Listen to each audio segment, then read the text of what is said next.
Well, thank you so much for being here, Melissa. I would Sure. love to start with, yeah, hearing your story. How did you get into watercolors and art?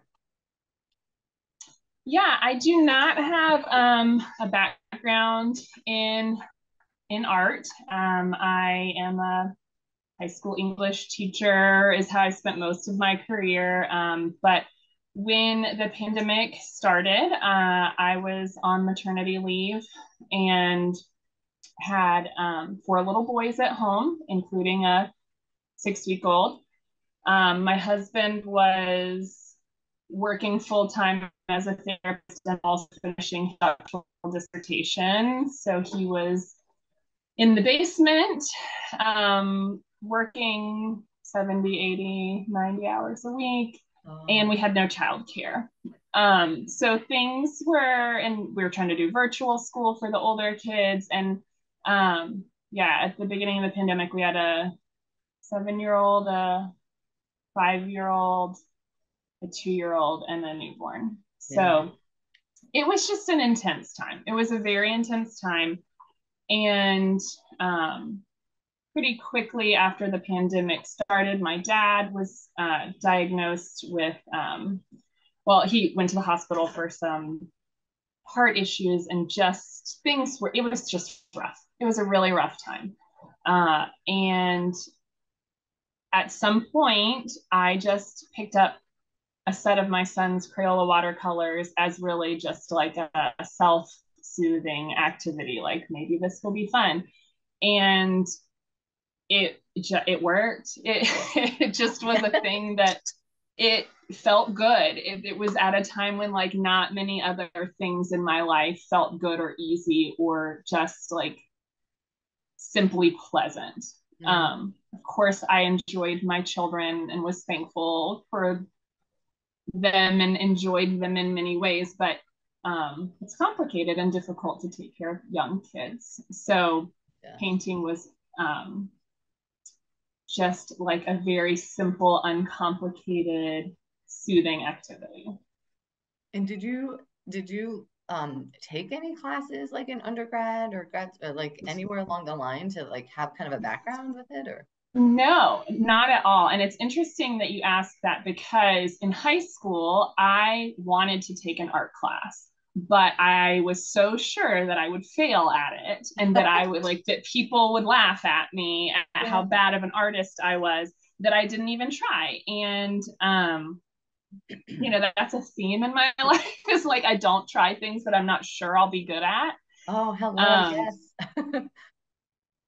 Yes. So, but I had always felt that I had the brain of an artist, I had lots of creative ideas, but not the hands of an artist. I could never make the ideas in my brain come out on paper. So I just would be frustrated and not try. Yes. And I think, we allow kids to have this well-rounded. I know when I was in school, you have art class when you're in grade school, but I Mm-hmm. remember distinctly the only art class I took in undergrad was because I had to take it for, you know, for the whatever, what do you call it? I had to take it Like for your my degree. core. Yeah, the comic, yeah, something like I had to take it to graduate. So I got one painting class and I loved it. I think I sucked at it, but like because I had so many classes I had to take to make my goals and get to the next Yeah. step and get to grad school, like I really didn't even have time in my schedule to have like it was just literally that one class and it was probably senior year, maybe junior year, but it was so late in the game. I remember thinking, "Oh wow, I enjoyed this so much. I wish I had allowed myself some Yeah. time to do more, just Right. it was awful." But I think we just get on that like roller coaster of the train, whatever the analogy is, and we don't get to explore that. Like you said, you had this innate kind of or this intuition of like, yeah, I may be good at this or I may enjoy this if I allow myself, and then you found this. Like you are so talented, I think. I Thank you. love what I've learned with you, but and your work and everything. And I know in the workshop that I took with you, you talked about how you really had to manage like these perfectionist habits when you started creating art. Right. And I know I can totally relate to that. Like you said, like if I'm not going to be good at it, I don't even try. That is like Right. my mantra. You know, I'm like, I have zero Right. tolerance for not doing well at things. And so, yeah, I think a lot of people can relate to that. So I'd love for you to tell us more about that, kind of dive into that.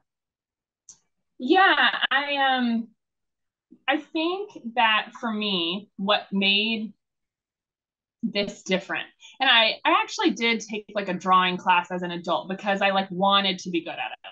I felt like I I want to learn to be good at this because I think I would enjoy it. But it was again like trying to make things look like they looked in real life, and I couldn't. I just got frustrated Yeah.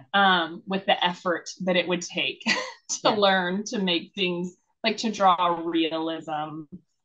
So I think for me, uh, kind of what let me break that barrier was giving up on the idea of it needs to look a particular way. So the thing I love about watercolors is that the water is the boss. Like, and it's so clearly the boss. Like, I'm not the boss. The water's gonna do what it's gonna do. And uh it it's so clearly that I'm not in control that it lets me step back. I'm not the kind of painter who's going to like try to paint a thing that looks like a thing. Yeah. When I started painting, I just was painting whatever soothed me is what I painted, like watching the colors flow together. And I did that um, every day, like for hours a day, because it was a thing I could do while my kids were running around. I could supervise them and also be putting colors on a page. And I could set it down when someone inevitably spilled their Cheerios on their brother, and I could come back to it. And eventually I was able to recognize like not just what soothed me, I was able to like then start turning that into what pleased me. Like um these colors look good together, or when I do this technique, I am pleased by the result, not just soothed by the process. um for me it was very much process first, and then the product, like creating things I enjoyed, came much later. Like how much I have time frame? oh like months. Yeah. I mean, for months, I have like just stacks of pages of watercolors that yeah, they're fine, but it's just colors on a page, but they were significant because of the act of doing them, not because of the product that resulted. Right. But after months, I started to make things that I consider art. Like the first, you know, I guess from April to November of 2020 was just colors on the page. And the first like piece of art that I made, I did like 2 weeks after my dad died. Like it was very clearly like an expression of my grief is what kind of pushed me from just things that soothed me, but then became like expressions of what I was experiencing. Nice. And that, like we talked about that in your the workshop, and you're forward, you're open with what you've experienced. So I felt comfortable to ask Yeah. that here, if that's okay. But like Oh, how, yeah. yeah, how you turn to your art during like these stressful times. Like, can you share like what about it helped you most? Yeah. So, during the pandemic, during those summer months, painting was like a soothing activity. And then when my dad died in November, I started painting, and I have a cat that's I wanting to saw a tail. participate also. Um, um, so during that time, I started drawing on top of my dried watercolor paintings, um, and it would be a time that I could like just really think about my grief and think about my dad and what it meant to have lost him. And I mentioned my background is in literature, and so one night I was just drawing flowers on one of my paintings, and then a poem popped into my head, which I've written lots of poetry in my life. And so the first, I know your listeners won't be able to see it, but I'll show you. This is just a card of the first one I did, and it says, "So much is lost, so much is found. Look below the ground, the ground." And I don't even know for sure what it all means, but it just was like, that's exactly what I was feeling in this age of like having a newborn and having just lost my dad and the stress of the pandemic, but also the sweetness of having all my children home and safe and on top of each other all the time. It's just like a time of, it's a very intense time. Yeah, conflicting emotions I could see, like Yes. severe grief, but then also joy that you have a healthy family, immediate family, and they're all together. Right. And yeah, like you said, safe. Absolutely. So then I just realized what a good outlet painting was. Like up until then, it had just kind of been like a self-soothing, therapeutic in the like, this is a pleasant thing I'm adding into my life. And then after my dad died, it really became a way for me to kind of actively grieve. Like when I was painting, I was prioritizing my grieving process. And um it was like I was feeling good. Like the painting kind of gave me the soothing kind of stability, comfort. It was a comforting thing to me. And it kind of opened up space for me also to like actively process the loss of my really wonderful dad. And so I painted a lot of things and wrote a lot of poems that expressed that. And it just gave me a chance to like, and really focus on my loss in a way that I felt was therapeutic for me. And I wonder if because you're picking different colors and then you're putting words to it, I have to imagine that's using different parts of your brain and really just the fact that you had that time in that space to honor. And like you said, the kids could be playing around, but you could still kind of watch over them, but still be processing. And or did you really, when after he had passed, did you only paint then when they were asleep, or no? You could do it still with them. Um, I could still do it when they were around for sure. And I would find myself, I also wrote a lot of poetry about my dad during that time. It was like a very prolific phase of my life because I had these big emotions that I didn't want to like fire hose on my children. Yeah. They did not need to be receiving all the feelings I was feeling. Yeah.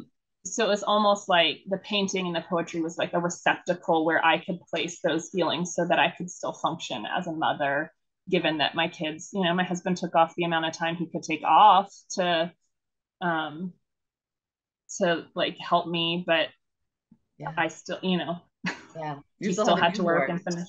Yeah. And all Yeah. the, oh my gosh. And then the pandemic and then losing your dad. I just can't even, it's a lot to manage, individually, but then you put it all together and it's like, oh my gosh, the fact that you guys all made it out unscathed, relatively unscathed, like that's amazing.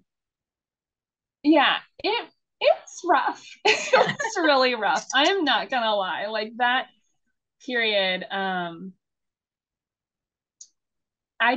don't know that I'll ever be the same after having gone through that. But um, I talked to my husband, I guess about a year after my dad died, and I'm skipping ahead, but I started posting my paintings and the art that I was making, and some people reached out. Friends of mine wanted to buy it, and I was like, oh, sure, sure. I guess I'll make copies, figure out how to do that, and now I have this little side gig as an artist. I was telling my husband that that felt kind of complicated to me, like I'm profiting off my dad's death, and like this is weird, and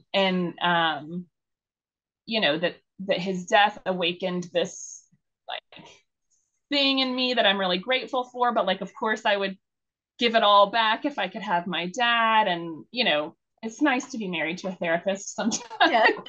Yeah. um and my husband was very sweet, and you know, was like, well, what if you just think about that as your dad's last gift to you? Like that, all the love that he poured into you and the great man that he was, like, inspired all this beautiful art. And you don't need to like feel weird or guilty that his loss created something beautiful. And that first poem that I wrote, so much is lost, so much is found.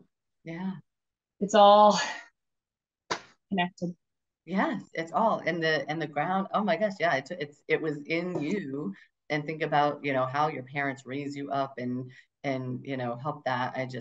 There's so many wonderful messages about all of this, about you being able to process your grief, like, you really being a very present and good mom because you're honoring that part of you that needed this outlet, right? And then so that way, like you said, you're very aware of like, I don't want to dump this on my kids, and when we go through life just mindlessly reacting and, because there's always going to be something coming up, not that extreme, obviously, having your dad Mm-hmm. die, but there's still things that we can make into big things, if we're not processing Right. and allowing ourselves time to handle that or to meditate or whatever, to separate it out. But, and then I love that like you didn't know what you were doing and you just kind of this is, what I think we have this view of education that we have to go to a school and have someone teach you and you have to have initials after your name to be any good. And it's Yep. like, oh no, this is not how people learn. Yep. You're old or young, Yeah. you practice and you do it. And we forget that. And um, you were talking about how you did at the workshop we took. Sorry, people, Mm-hmm. you don't know what I'm referring to, but yeah. So the workshop that you did, you were telling us about you were working at a fair and you had like a children's table set up and an adult table Mm-hmm. set up. Like, tell that story for our listeners. Yeah. Yeah, I did an event for our neighborhood, that they asked me to set up a watercolor station, and I set up two tables, and I had a table for kids, and then I thought, I'll have a table for adults too so that they can just come paint. Um and I mean, there were so many kids, so many kids. People were lining up waiting to paint. And then I had this whole other empty table with all the adult materials set up. And I had a sign like, adults, come paint. And the parents would sit there and watch their kids. And I would invite them, like, why don't you paint while your kid paints? Oh, no, I can't. I won't. I had one parent, one Oh. adult who would even try. Mm. um and that, but I've been there. Like, it's easy to be there. And that's one of the workshops I teach. I decided to offer a workshop after that called Art for the Unartistic, um so that people who want to learn won't feel like, oh, I'm going to be there with the people who are a bunch of people who are already artists. Right. Like, nope, it's just for people who want to be artistic but don't consider themselves artistic yet. Right. Yeah, if you were to ask me what's my identity, I would say, yeah, not art. I'm not an artist, but I'm curious. I would love to be more artistic. I would love Mm-hmm. to just have that as a tool in my toolbox that, when I want to connect with my kids or Right. sit down and just relax myself, that I can bring out some watercolors and and have fun and really enjoy it and not stress about, like you said. And so until we even see it, like when I see your paintings, I think they're beautiful. and they seem accessible, and it seems like, okay, there's some randomness Yes. there, there's some beauty there, and you have skill with the color and the and how you draw. But I feel like there's also an aspect of like, oh, I can make it look like, like it gives me hope that I can, that it's not like Right. realist painting of like a Yes. 3D pear on a plate and you're like, oh my God, there's no way. Right. Right. And I think that I had another kind of like revelatory moment. A friend of mine, after I'd started painting and doing these doodles, a friend of mine came over to paint one day and she pulled out some stencils and she was using stencils. And I was like, oh, you can use stencils? Like that's not cheating. Yeah. And so now I use stencils in my work a lot because it helps me to like it's still my ideas and I decide how to organize the stencils, but as an educator, there's this idea of scaffolding where when you're learning something, you provide support to a new learner so that they feel comfortable and confident with what they're doing. You provide lots of support, and as they improve and gain skills, you slowly remove the supports. So I bring my stencils out all the time when I teach workshops because I think it allows people to practice with arranging shapes and looking at different combinations without having like that roadblock of, oh, I can't make my hands draw the shape that I want it, Right. that I want. Or even a So straight I'm line. not talking like stencils of like unicorns. It's like Right. Yeah. circles and squares and lines. Yeah. Exactly. Yeah. Like, yeah, just, yeah, shapes. And that's great. What advice or suggestions do you have for people who, don't think they're artistic or creative? And you kind of just said that, I think, with the scaffolding, but if do you have any other ideas Yes. of like, they want to, or they want to process grief. So either people who are just, they Yeah. want to be artistic and they're not, how can they kind of get into this? And then, or if they know, hey, I'm going through some heavy stuff right now, Yeah. how can I use art to my advantage to process? Sure. Yeah, I think for me, I can just only answer as my own self. But for me, the abstract art is the way to go.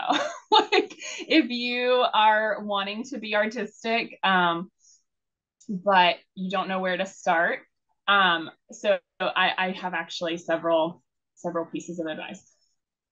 Don't start trying to do realism. You're just going to be disappointed because it's going to take years of practice to start making things look like real life. But if you're more open to just creating abstract art that expresses how you're feeling, I think that the learning curve is much less steep for abstract art. I love Instagram for inspiration. So if you're not sure, what to paint, or where to start, if you go on Instagram and you just type in a couple of like abstract watercolor or abstract acrylic or, and I love to watch the process videos. So if you just like abstract acrylic process or abstract watercolor process, then you're going to get a lot of videos of people doing it. And then you can see how they do it. And YouTube is great for this too. Um, and then I do like play, just like have focus on process over product for a long time and find what soothes you and what you enjoy doing. And then the other thing I would say is don't be afraid to copy, which is hard for me as an English teacher to give that advice. Yeah, Don't be right. afraid to copy. I spent most of my career telling people, don't you dare copy.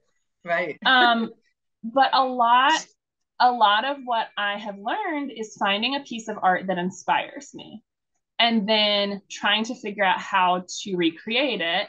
And it never turns out exactly the same. I usually get like halfway through and then I'm like, ooh, but I'm going to do this instead of when they did this. Um, or even if it does turn out very similar, then it's not like as long as you're not trying to sell it, or post it as, your own original work. There's so much to be learned by finding a piece of work that inspires you and then trying to figure out how to emulate it. And then you are learning techniques and skills that you're then going to be able to apply and learn what you like and what's fun for you. And then you can mix, different features from different pieces and turn it into something you love. Yeah, that's great. Your other question was about grieving, and about how to use art and as an expression of grief. And I don't know if there's like, what if there's a certain number of hours of active grieving you have to do to get to the next place? I don't think that's exactly how it works. But I do feel that my grief for my dad was very significant and yet not debilitating. And I think it was because there's lots of reasons why.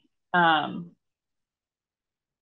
I think one of the things that really helped me still function, as to whatever degree I still did function, was that there was a landing place for the unbearable emotions.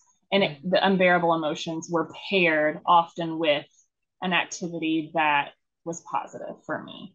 And it felt honoring to my dad.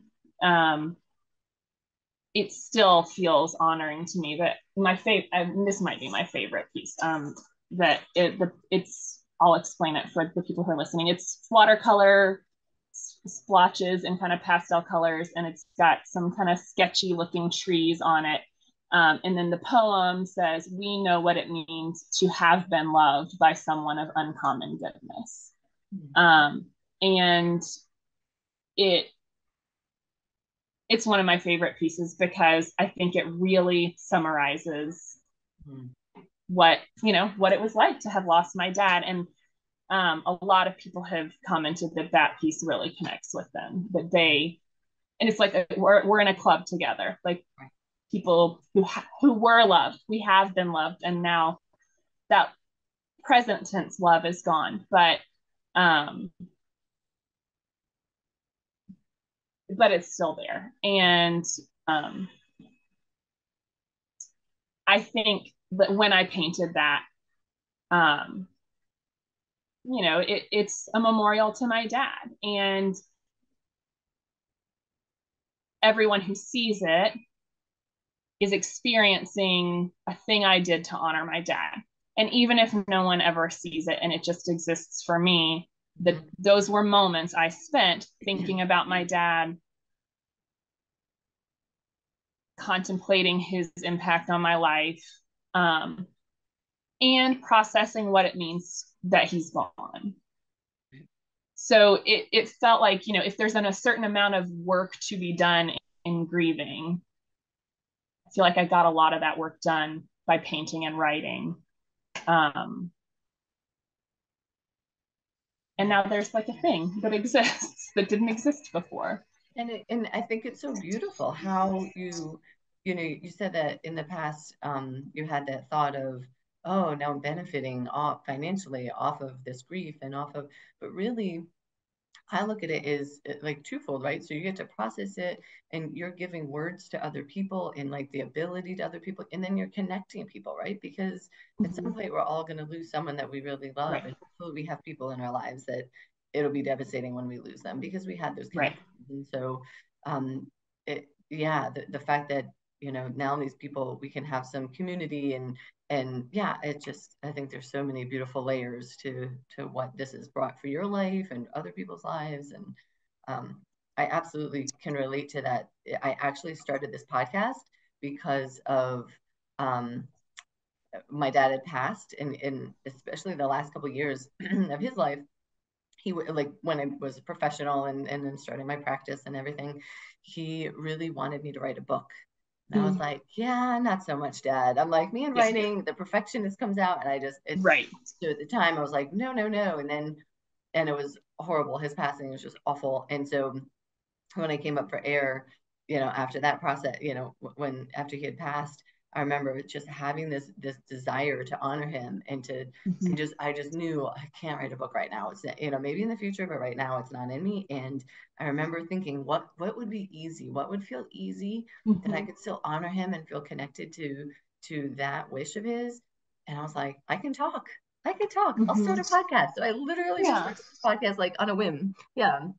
It's definitely not as artistic as your beautiful art, but there's still that like honoring them and then that creation, that creative process. And so I totally resonate with that. But I can't thank you enough for your time. I'd love for you to share with our listeners more about how they can connect with you, how they can learn from you. I love what you're putting out in the world, and you're local to Atlanta, but I would think you could do like virtual classes too. I mean, so really it doesn't matter where people are living. They could connect with you and learn from you. So yeah, I have a website, mkemperwestbrook.com. That's MKEMPER Westbrook, WESTBROOK. mkemperwestbrook.com is my website. I also have an Instagram is where I'm most active. It's just such a great place for artists. And my handle there is at m.kemper.westbrook. Okay. And I'm trying to figure out what workshops I want to offer. And I love painting and I don't love marketing. So, like, the business side of it is not my favorite. But I've had a couple recent requests. That's when I really do great, is when someone's like, hey, I want to take this workshop. Can you do that? Yeah. And then if I know I have a couple of people who will do it, then I pick a time that works for that person and then open it up to other people. So if someone's listening and they're like, oh, I really want her to do a virtual workshop, you just send me an email and tell me when you're free, and I'll probably try to put something together. Nice. And what's your email? But yeah, I've taught workshops on, my email is mkemperwestbrook@gmail.com. Okay, good. Excellent. And yeah, I'm so excited because different workshops. Oh yeah, go on.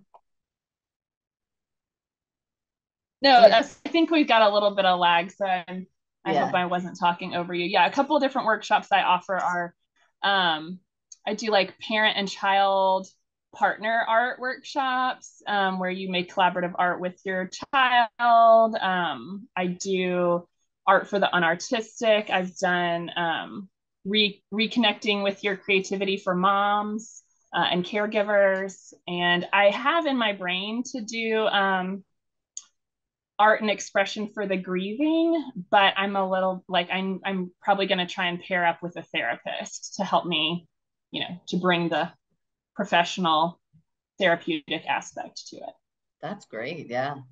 I love that, because I think as a mom, I want to connect with my child. So I can see that being, especially now having 2 kids, I can see, okay, let me have daddy watch the little one who is still attached to my hip, and then I have time with the older one. And then, or vice versa, if they're both, one isn't like super young and you could do both, just, but separate times. I just think that would be amazing. Or at the same time, I don't know. But, and I know I'm super excited that you're going to be doing a workshop with my team, Every New Pelvic Health. So I am so excited. That's coming up in a couple weeks. Yeah, I'm excited too. Yeah, so excellent. Thank you so much for your time and sharing your wisdom and all your experience. Everyone, check her out on Instagram. Your process videos are the best. I just could watch you do what you do forever. It's just so much fun. And I really can't wait to learn from you again in a couple weeks. So thank you. All right. Thanks, Amanda. Thanks for having me. Take care, guys. Bye. Do you ever wish that you could learn the essentials of pelvic health from an experienced pelvic floor physical therapist at a fraction of the cost and from the comfort of your own home? This episode is sponsored by Progressive Pelvic Education, your source for online courses to expand your pelvic health knowledge and promote optimal wellness. Pelvic health is wealth, and there is a lot of essential information about our pelvic floor that isn't taught in school. Learn what to do and not to do to avoid the inconvenience and pain of pelvic floor issues in a self-paced course you can take anywhere. Visit progressivepelviceducation.com to get access today.